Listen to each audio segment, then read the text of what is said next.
अभी video pause करो और देखो जो डिवाइस तुम्हारे हाथ में है, तुम्हारा स्मार्टफोन, टैबलेट या लैपटॉप। कभी सोचा है कि यह तुम्हारे पास कैसे पहुंचा? इतनी अमेजिंग जर्नी है इसकी। डीप अंडरग्राउंड से रेयर मेटल्स निकाले गए, स्किल्ड इंजीनियर्स ने डिजाइन किया, फैक्ट्रीज में असेंबल हुआ और एंटरप्रेन्योर्स ने सब कुछ पॉसिबल बनाया। आज हम एक्सप्लोर करेंगे फैक्टर्स ऑफ प्रोडक्शन, यानी वो बिल्डिंग ब्लॉक्स जो रॉ मटेरियल्स को तुम्हारे हाथ के डिवाइस में ट्रांसफॉर्म कर देते हैं। What are factors of production? सोचो, अगर तुम ऐशी के पॉज पॉइंट रेस्टोरेंट की तरह कोई बिजनेस स्टार्ट कर रहे हो, क्या चाहिए होगा? एक जगह, इक्विपमेंट के लिए पैसा, स्किल्ड कुक्स, फ्रेश इंग्रेडिएंट्स और कोई जो सब ऑर्गेनाइज करे। इकोनॉमिक्स में इसको कहते हैं फैक्टर्स ऑफ प्रोडक्शन। बेसिकली वो एसेंशियल इनपुट्स जो गुड्स और सर्विसेज बनाने के लिए जरूरी हैं। चार मेन फैक्टर्स हैं: लैंड, लेबर, कैपिटल और एंटरप्रेन्योरशिप, प्लस टेक्नोलॉजी जो सबको एनहांस करती है। चलिए एक एक करके समझते हैं। पहला फैक्टर है लैंड, जो एक नेचुरल रिसोर्स है। जब इकोनॉमिस्ट्स लैंड की बात करते हैं तो सिर्फ पैरों के नीचे वाली जमीन की बात नहीं होती। लैंड में सारे नेचुरल रिसोर्सेज आते हैं: फॉरेस्ट्स, पानी, मिनरल्स, ऑयल, नेचुरल गैस और यहां तक कि सनलाइट भी। एग्जाम्पल के लिए एप्पल के आईफोन मैन्युफैक्चरिंग को ले लो। एप्पल फॉक्सकॉन जैसे कंपनीज के साथ काम करता है, जो चाइना में मैसिव फैक्ट्रियां चलाती हैं। इन फैक्ट्रियों को सैकड़ों एकर्स जमीन चाहिए होती है। इन फैसिलिटीज को, मशीनरी को कूल करने और क्लीनिंग प्रोसेसेस के लिए बहुत ज्यादा पानी की जरूरत होती है। आईफोन के अंदर खुद 30 से ज्यादा डिफरेंट रेयर अर्थ एलिमेंट्स होते हैं। बैटरियों के लिए लिथियम ऑस्ट्रेलिया से, कोबाल्ट कॉन्गो से और रेयर अर्थ मेटल्स चाइना से आते हैं। तो अब समझ आया ना कि लैंड प्रोडक्शन का एक इंपॉर्टेंट फैक्टर कैसे बनता है। लेकिन कैच ये है, ये रिसोर्सेज लिमिटेड होते हैं, इसलिए हमें इनका इस्तेमाल रिस्पॉन्सिबली करना चाहिए ताकि आने वाली पीढ़ियां भी अपनी नीड्स पूरी कर सकें। दूसरा फैक्टर है लेबर, जो एक ह्यूमन रिसोर्स है। लेबर मतलब लोगों की शारीरिक और मानसिक मेहनत जो प्रोडक्शन में लगती है। पर बात सिर्फ मसल पावर की नहीं है, ये ह्यूमन कैपिटल है। स्किल्स, नॉलेज और एक्सपर्टीज जो काम को कीमती बनाती हैं। एक बढ़ई, सॉफ्टवेयर डेवलपर, टीचर और किसान, सब अलग तरह से योगदान देते हैं, लेकिन सब जरूरी हैं। ह्यूमन कैपिटल को मजबूत बनाने वाले तीन बड़े फैसिलिटेटर्स हैं। पहला है एजुकेशन और ट्रेनिंग। स्कूल की पढ़ाई आपको रियल वर्ल्ड की चुनौतियों के लिए तैयार करती है। जैसे सिविल इंजीनियरिंग का छात्र सुरक्षित पुल और सड़कें डिजाइन करना सीखता है। दूसरा है हेल्थ केयर।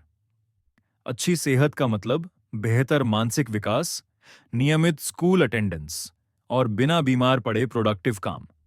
तीसरा है सोशल और कल्चरल इन्फ्लुएंसेस।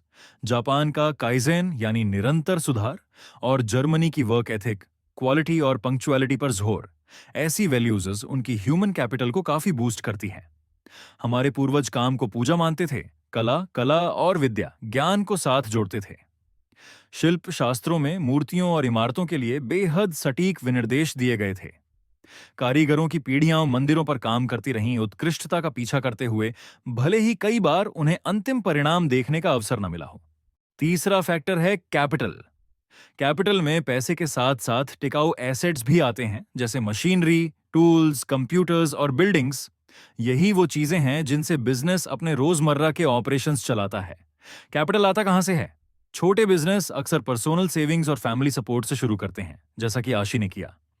बड़े अमाउंट के लिए एंटरप्रेन्योर्स बैंक लोन लेते हैं और समय के साथ इंटरेस्ट चुकाते हैं। बड़ी कंपनियां स्टॉक मार्केट से पैसा जुटाती हैं, जहां लोग उनके शेयर खरीदते हैं और प्रॉफिट से डिविडेंड्स पाते हैं। इन्फोसिस का उदाहरण 1981 में जब नारायण मूर्ति और उनके 6 को फाउंडर्स ने इन्फोसिस शुरू की, तो उन्होंने शुरुआत सिर्फ 10,000 रुपए से की, जो मूर्ति की पत्नी से उधार लिया गया था। आगे बढ़ने पर उन्होंने ऑपरेशंस एक्सपैंड करने के लिए बैंक लोन लिया। बाद में ग्लोबल एक्सपेंशन के लिए बड़े कैपिटल की जरूरत पड़ी, तो 1993 में कंपनी स्टॉक मार्केट में लिस्ट हुई, जिससे आम भारतीयों ने शेयर खरीदकर पार्ट ऑनर बनना शुरू किया और प्रॉफिट से डिविडेंड्स भी मिले। कैपिटल जरूरी है क्योंकि ये इंसानी मेहनत को मल्टीप्लाई कर देता है। सोचिए, क्रेन्स और मॉडर्न इक्विपमेंट के बिना कोई स्काईस्क्रेपर कैसे बनेगा? चौथा फैक्टर है एंटरप्रेन्योरशिप। एंटरप्रेन्योरशिप वो स्पार्क है जो सब कुछ साथ में ले आती है। एक एंटरप्रेन्योर वो होता है जो प्रॉब्लम्स आइडेंटिफाई करता है और सॉल्यूशंस क्रिएट करता है, कैलकुलेटेड रिस्क लेता है, बाकी फैक्टर्स ऑफ प्रोडक्शन को ऑर्गेनाइज करता है आइडियाज को रियलिटी में बदलने के लिए। नॉन स्टॉप मेहनत करता है, जैसे JRD टाटा, जिन्होंने 1932 में इंडिया की पहली एयरलाइन शुरू की और स्टील, कार्स और केमिकल्स में भी एक्सपैंड किया। उनका मानना था कि बिजनेस सिर्फ पैसे कमाने के लिए नहीं, बल्कि सोसाइटी को सर्व करने के लिए भी है, और इसी विजन के लिए उन्हें भारत रत्न मिला। एंटरप्रेन्योर्स जॉब्स क्रिएट करते हैं, इनोवेशन ड्राइव करते हैं और सोसाइटी की प्रॉब्लम सॉल्व करते हैं, साथ ही अपने ड्रीम्स भी बिल्ड करते हैं। अब चलते हैं टेक्नोलॉजी की तरफ, जो एक ग्रेट एनेबलर है। टेक्नोलॉजी साइंटिफिक नॉलेज को अप्लाई करके प्रोडक्शन को और एफिशिएंट बनाती है। प्राचीन पुलिस जो आज भी यूज होती हैं, से लेकर मॉडर्न ड्रोन्स जो फर्टिलाइजर स्प्रे करते हैं और रोबोट्स जो सर्जरी में असिस्ट करते हैं, सब टेक्नोलॉजी की ही देन है। टेक्नोलॉजी ने लर्निंग को भी रिवॉल्यूशनाइज कर दिया है। गवर्नमेंट प्लेटफॉर्म्स जैसे स्वयं रोबोटिक्स से लेकर एक्वाकल्चर तक फ्री कोर्सेज ऑफर करते हैं। नेशनल करियर सर्विस पोर्टल लोगों को पूरे इंडिया में जॉब्स ढूंढने में हेल्प करता है। ज्योग्राफिक बैरियर्स कम होते जा रहे हैं, आप कहीं से भी स्किल सीख सकते हैं और ग्लोबली अपॉर्चुनिटीज पा सकते हैं। अब समझते हैं कि सब कुछ कैसे कनेक्ट होता है। ये फैक्टर्स पजल पीसेस की तरह हैं, एक दूसरे को कॉम्प्लीमेंट करते हैं और एक दूसरे पर डिपेंड भी करते हैं। एग्रीकल्चर ज़्यादा लेबर इंटेंसिव हो सकता है, जबकि सेमीकंडक्टर मैन्युफैक्चरिंग कैपिटल इंटेंसिव होती है। लेकिन दोनों को ही सक्सेस के लिए सारे फैक्टर्स चाहिए। इंडिया में मोबाइल फोन मैन्युफैक्चरिंग को देखो, आज दुनिया का सेकेंड लार्जेस्ट प्रोड्यूसर। इस प्रोसेस में फैक्ट्रीज के लिए लैंड, असेंबली के लिए स्किल्ड लेबर, मशीनरी के लिए कैपिटल, ऑर्गेनाइजेशन के लिए एंटरप्रेन्योरियल विजन और इनोवेशन के लिए कटिंग एज टेक्नोलॉजी चाहिए होती है। कोविड-19 के दौरान हमने सीखा कि सप्लाई चेन डिसरप्शंस कैसे प्रोडक्शन को हॉल्ट कर सकते हैं, जब हम लोकल इनपुट्स की जगह दूर के सोर्सेज पर ज्यादा रिलाय करते हैं। अब देखते हैं हमारी रिस्पॉन्सिबिलिटीज क्या हैं। जितनी बड़ी प्रोडक्टिव पावर, उतनी ही बड़ी responsibility.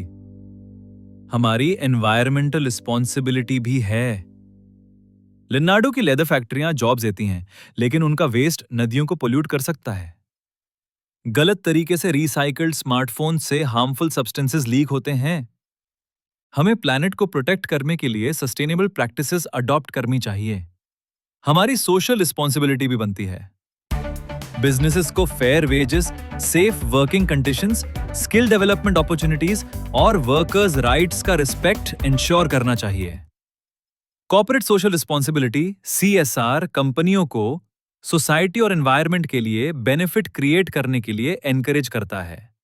Factors of production, land, labour, capital, entrepreneurship और टेक्नोलॉजी हमारे इकोनॉमिक वर्ल्ड की फाउंडेशन है। ये रॉ मटेरियल्स को उन प्रोडक्ट्स और सर्विसेज में बदलते हैं जो हमारी लाइफ बेहतर बनाते हैं। फ्यूचर एंटरप्रेन्योर्स, वर्कर्स और सिटीजन्स के तौर पर इन फैक्टर्स को समझना हमें बेटर डिसीजंस लेने, रिस्पॉन्सिबली वैल्यू क्रिएट करने और सबके लिए एक सस्टेनेबल फ्यूचर बनाने में हेल्प करता है।